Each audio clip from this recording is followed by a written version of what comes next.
রবের কিংডমে যত দুর্নীতিবাজ নেতা নেত্রী এবং কর্মী সমাজ রয়েছে, এদের সকলের থেকে আল্লাহ তাআলার কাছে আশ্রয় চাচ্ছি। সম্মানিত দর্শকবৃন্দ, আপনাদের সকলকে জানাই সালামুন আলাইকুম। আপনারা সবাই জানেন, যতদিন বাংলাদেশে রব্বানিতন্ত্র কায়েম না হবে ততদিন এদেশের মানুষের ভাগ্যের চাকা অন্তত ঘুরবে না। রব্বানিতন্ত্র কেন কায়েম করতে হবে,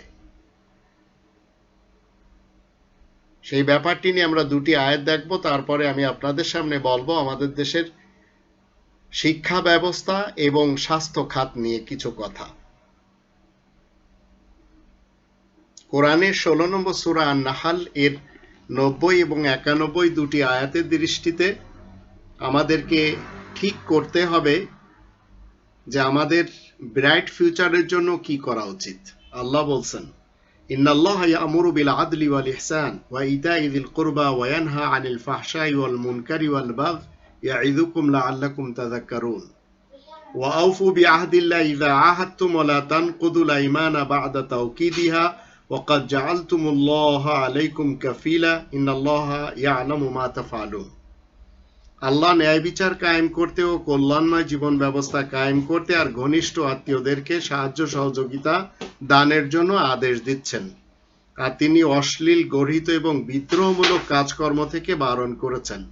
তিনি তোমাদেরকে উপদেশ দিচ্ছেন যেন তোমরা স্মরণ রাখতে পারো। আল্লাহ তাআলার ওয়াদা তোমরা পুরা করো। যখন তোমরা কোনো ওয়াদা করবে পাকাপোক্তভাবে, কোনো শপথ করার পরে তোমরা তা মোটেই ভঙ্গ করবে না, কারণ তোমরা যে আল্লাহ তাআলাকেই নিজেদের জন্য জামিন রূপে মেনে নিয়েছ। নিশ্চয় আল্লাহ জানেন তোমরা যা কিছু করে যাচ্ছ। এই দুটি আয়াত থেকে আমরা জানলাম ন্যায় বিচার কায়েম করার কথা আল্লাহ বলেছেন, কল্যাণময় জীবন ব্যবস্থা কায়েম করার কথা বলেছেন। একটি দেশে কল্যাণময় জীবন ব্যবস্থা কায়েম করার জন্য এবং ন্যায় বিচার কায়েম করার জন্য আপনাকে এবং আমাকে যে কাজগুলি করতে হবে সেটি হলো, যখন একটি দেশের শিক্ষাঙ্গনে আপনি সুশিক্ষা দিতে চাইবেন তখন সেখানে কোরআনের বিধিবিধান থাকতে হবে। আমাদের দেশের প্রাইমারি বলেন, হাই স্কুল বলেন, কলেজ বলেন, ইউনিভার্সিটি বলেন, কোথাও এই কোরআন নেই। অন্য আরেক জায়গায় আমরা দেখতে পাই ধর্মের নামে যে সমস্ত খোয়াড়গুলি রয়েছে, সেটি সুন্নি মুসলমানদের ধর্মের খোয়াড় বলেন, সালাফি মুসলমানদের ধর্মের খোয়াড় বলেন, অথবা শিয়া মুসলমানদের ধর্মের খোয়াড় বলেন। এই সব জায়গাতে কোরআন নেই। যতটুকু আছে ততটুকু সীমাবদ্ধ তাদের দরজার ভিতরে, বাহিরে কোনো আমল এই কোরআনের উপরে তারা করে না। এটা আমরা দেখতে পাচ্ছি। বর্তমান যুগে যত সার্কাস হুজুর রয়েছে, যারা ধর্মজীবী মোল্লা রয়েছে, তাদের যত বক্তৃতা আমরা শুনে যাচ্ছি এবং দেখে যাচ্ছি, তাতে বুঝতে পারছি যে তারা কোনোদিন চায় না এই দেশের শিক্ষাঙ্গনে, সেগুলি প্রাইমারি স্কুল হোক, হাই স্কুল হোক, কলেজ হোক অথবা ইউনিভার্সিটি হোক, সেখানে কোরআন পড়ানো যাক। এটি অন্তত তারা চায় না, যার কারণে আমাদের দেশের শিক্ষা ব্যবস্থা শেষ। শিক্ষাঙ্গনে এখন কি হচ্ছে? গাজার চাষ হচ্ছে, শিক্ষাঙ্গনে ক্যাডার তৈরি হচ্ছে, শিক্ষাঙ্গনে ধর্ষণ হচ্ছে, বলৎকার হচ্ছে। ধর্মীয় শিক্ষা বলেন বা দুনিয়াবী শিক্ষা বলেন, এভাবে আমরা দেখে নিতে পারি। অতীতে শিক্ষা ব্যবস্থাতে যার কন্ট্রোলে ছিল তিনি ছিলেন একজন নাস্তিক, নুরুল ইসলাম নাহিদ নাম। বর্তমান যিনি আছেন তিনিও একজন নাস্তিক, ডাক্তার দীপুমণি। আর পিছনে যারা রয়েছেন যত সচিব, এদের অধিকরা হিন্দু এবং ইনাদের কাছে শুধুমাত্র সেই শিক্ষা ব্যবস্থা রয়েছে যেগুলি হিন্দুত্ববাদকে প্রমোট করে। এবার আসুন স্বাস্থ্য খাত। আমাদের দেশের স্বাস্থ্য খাত নিয়ে যদি আমরা একটু দেখি, স্বাস্থ্য বিভাগে ম্যানেজমেন্টের অভাব রয়েছে, জিনিসপত্রের অভাব রয়েছে। সরকারি হাসপাতালগুলিতে বেশি, আর বেসরকারি হাসপাতালে চিকিৎসা যতটুকু রয়েছে তার থেকে বেশি সেখানে রয়েছে কসাই ডাক্তার, এবং মানুষের পকেট থেকে কিভাবে অর্থ নিতে হয় সেগুলি তারা জানে। সুচিকিৎসা নেই বললেই চলে। আজ আমরা দেখে নিয়েছি গত এক সপ্তাহ পূর্বে আমাদের দেশের সাবেক স্বাস্থ্যমন্ত্রী মারা গেলেন। স্বাস্থ্যের চিকিৎসা যেভাবে হওয়া দরকার সেভাবে আমাদের দেশে চিকিৎসা ব্যবস্থা নেই। দেশের চিকিৎসালয়ে এই করোনা ভাইরাসের যুগে চিকিৎসা নেওয়ার জন্য চিকিৎসালয়গুলিতে তারা ঘুরে ঘুরে এমনও ঘটনা আমরা দেখতে পাচ্ছি যে রাস্তায় মৃত্যুবরণ করছে। যে রাষ্ট্র তার জনগণের জীবন বাঁচানোর জন্য চিকিৎসা দেওয়ার জন্য ব্যবস্থা করবে, সেই রাষ্ট্রের যন্ত্রগুলো আজ কি হচ্ছে, বিনা চিকিৎসায় দেশের মানুষ মারা যাচ্ছে। এটি এমন ধরনের খুন, এমন ধরনের হত্যা যেগুলি খুব তীক্ষ্ণতার সাথে করা হচ্ছে। ভয়ঙ্কর বর্বর হত্যাকাণ্ড হচ্ছে করোনা কালে, বিনা চিকিৎসায় মানুষের করুণ মৃত্যু, এটা আমরা দেখতে পাচ্ছি। অথচ একটু ইউরোপ, আমেরিকা, অস্ট্রেলিয়া, কানাডাতে যদি আমরা দেখি তাহলে সেখানকার হসপিটালগুলির অবস্থা এত ভালো যে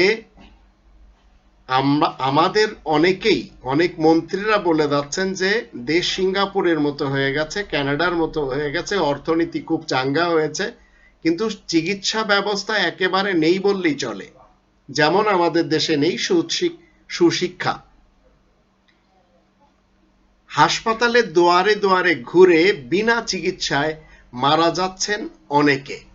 আপনারা কি মনে করেন এদেরকে যদি গুলি করে মারা হতো সেটা ভালো ছিল, না এইভাবে এই যে তাদেরকে কষ্ট দিয়ে দিয়ে সুচিকিৎসা না দিয়ে তাদেরকে মৃত্যুপুরীতে ঠেলে দেওয়া হচ্ছে? এটি বিশ্বাস করেন গুলি করে মানুষ হত্যার চেয়ে এটি জঘন্য হত্যা, যেটা চিকিৎসা না পেয়ে মানুষ মারা যাচ্ছে, থুকে থুকে কষ্ট পেয়ে পেয়ে মারা যাচ্ছে। আর দুর্নীতিগ্রস্ত, অদক্ষ এবং অথর্ব স্বাস্থ্য খাতের যারা দায়িত্বে রয়েছেন তারা মূলত এই মৃত্যুর জন্য তারা খুনি হয়ে উঠবেন পরকালে। এরা, আপনারা এই দুটি আয়াত থেকে জানলেন, যখন এরা এইসব সেক্টরগুলিতে বসে, এমনকি আমাদের দেশের যখন মন্ত্রীরা শপথ নেয়, এমপিরা শপথ নেয়, তখন কিন্তু সবাই একটি কথাই বলে যে আমরা কল্যাণমূলক কাজ করব। 5 দশকের বাংলাদেশের ইতিহাসে আমরা দেখতে পাচ্ছি, এরশাদের যুগে বলেন, খালেদার যুগে বলেন, শেখ হাসিনার যুগে বলেন, সবাই কিন্তু একই কথা বলে গেছে, আমলে কিন্তু তারা সবাই জিরো। সুচিকিৎসা দেওয়া, সুশিক্ষা দেওয়া রাষ্ট্রের দায়িত্ব। জনগণের অর্থে যাদের বেতন, যাদের সুযোগ সুবিধা দেওয়া হয়, সেই জনগণ আজ তাদের হাতে খুন হচ্ছে, হত্যা হচ্ছে। প্রশাসন ব্যবস্থা নিয়ে আমি কিছু বলবো না, এ নিয়ে অনেক কথা বলেছি, কিন্তু আজ আপনারা দেখেন আমাদের দেশের শিক্ষা ব্যবস্থাতে রয়েছে কুশিক্ষা, সুশিক্ষা নেই।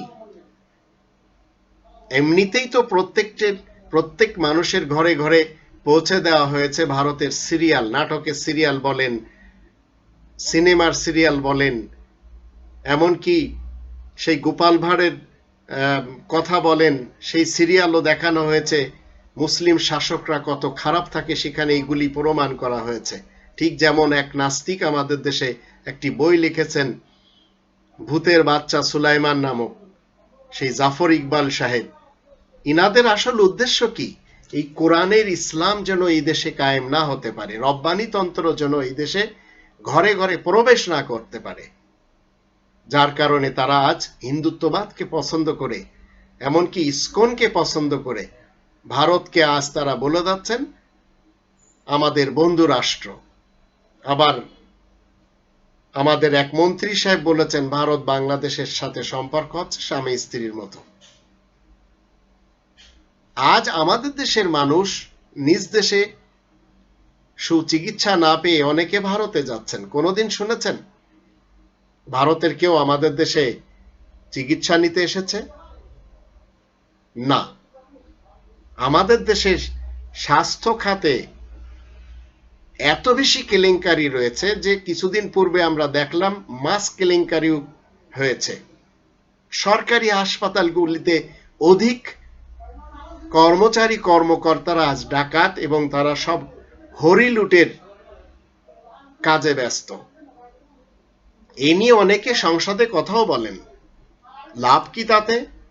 কারণ সংসদে যিনি কথা বলছেন, সংসদের অধিক সদস্যরা কিন্তু, অধিক সাংসদরা কিন্তু বিনা ভোটে নির্বাচিত করা হয়েছে তাদেরকে।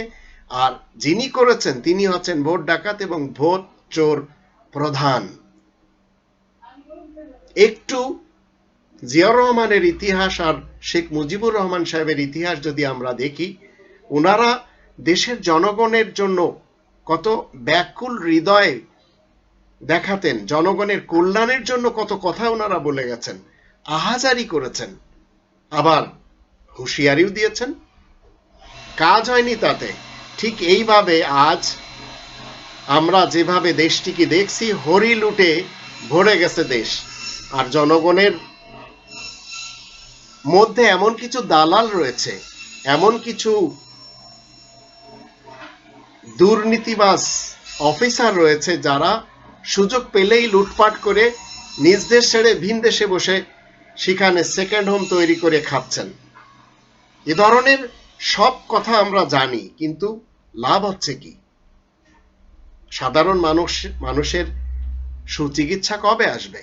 বড়দের কথা তো আমরা সবাই জানি, যখন তারা অসুস্থ হন তখন কেউ সিঙ্গাপুর যান, কেউ আমেরিকাতে যান, কেউ ব্রিটেনে যান, কেউ অন্য কোথাও চলে যান। কিন্তু এই গরিব জনগণকে নিয়েই তো চলতে হবে। অপরাধীরা তারা এত বেশি অপরাধ করছে যে আজ এই অপরাধীদের মৃত্যুতে মানুষ মিষ্টি বিতরণ করছে। আমাদের দেশের হসপিটালগুলিতে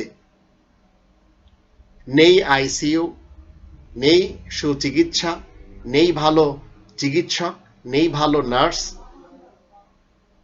আবার অনেক হসপিটালে নামি দামি মেশিনপত্র প্যাকেট বন্দি হয়ে পড়ে আছে। টেস্ট নেই, টেকনোলজি নেই, সাধারণ মানুষের চিকিৎসা লাভের ক্ষমতা তো নেই। অনেকে আগুনে পুড়ে মরে যাচ্ছে, সুচিকিৎসা পাচ্ছে না। তো এই ডাক্তারগুলি মূলত এরাই খুনি। এই সেক্টর যাদের হাতে রয়েছে এরাই সবচেয়ে বড় খুনি হিসেবে পরকালে উঠবে। যেমন শিক্ষাঙ্গনে সুচিকিৎসা যারা দিচ্ছেন না, তারা কুশিক্ষক হয়ে এবং কুশিক্ষার্থী হয়ে পরকালে উঠছেন। আমাদের সামনেও আজ ধরা দিচ্ছে, এদের হাতেই চলে যাচ্ছে দেশ। একটু চিন্তা করে দেখা দরকার। অক্সিজেন নেই, ভেন্টিলেশন নেই, টেস্ট নেই, ল্যাব নেই, সবাই সেবার আকুতি নিয়ে ঘুরে বেড়াচ্ছেন। আর দুর্নীতিবাজ অফিসারেরা, ডাক্তারেরা, নার্সেরা তারা নিজেদেরকে কি সব মনে করেছেন, আবার সুযোগ খুঁজছেন। যখন একটু বেশি টাকা তারা হাতিয়ে নিতে পারছেন, সঙ্গে সঙ্গে বিদেশে চলে যাচ্ছেন। তাহলে দেশটি কাদের? এই গরিব দুঃখীদের দেশ।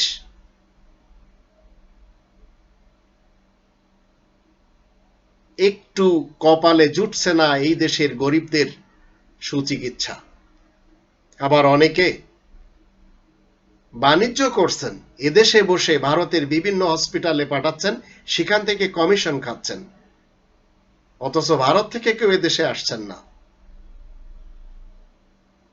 প্রজাতন্ত্রের কর্মচারী আর ঠিকাদার এরা মিলে ভাগ করে খাচ্ছে। আবার সাথে রয়েছে দালাল, এরা নিজেদেরকে বলছে আমরা জনগণের সেবক। একটু চিন্তা করে দেখুন আমাদের ভুলগুলি কোথায়। সুচিকিৎসা এদেশে কখনো আসতে পারে না যতদিন এদেশের মানুষ তাদের পছন্দের মানুষকে, সুনীতিবাজ মানুষদেরকে সংসদে না পাঠাবে। আর সংসদে সুনীতিবাজরা যেতে পারছে না, কারণ দুর্নীতিবাজরা অস্ত্রের জোরে তারা আজ কবজা করে নিয়েছে দেশটাকে। আর এই দুটি ফ্যামিলি, এই মুজিব ফ্যামিলি আর জিয়া ফ্যামিলি, এই দেশকে লুটে পুটে খাচ্ছে। আর এদের রক্তের অনেকে ভিন দেশে রয়েছে, জীবনেও ফেরত আসবে না। একটু চিন্তা করে দেখুন, রব্বানিতন্ত্রের দরকার কিনা এই দেশে। আর রব্বানিতন্ত্র আসলে দুর্নীতিবাজদের কোনো স্থান থাকে না। আমাদের দেশে দরকার সুচিকিৎসা, সুশিক্ষা, সুনীতিবাজদের প্রত্যেকটি সেক্টরে বসানো, যার জন্য দরকার রব্বানিতন্ত্র। আর এই লক্ষ্যে বাংলাদেশি সেবা পার্টি কাজ করে যাচ্ছে। আল্লাহ আমাদের সবারই সহায় হন।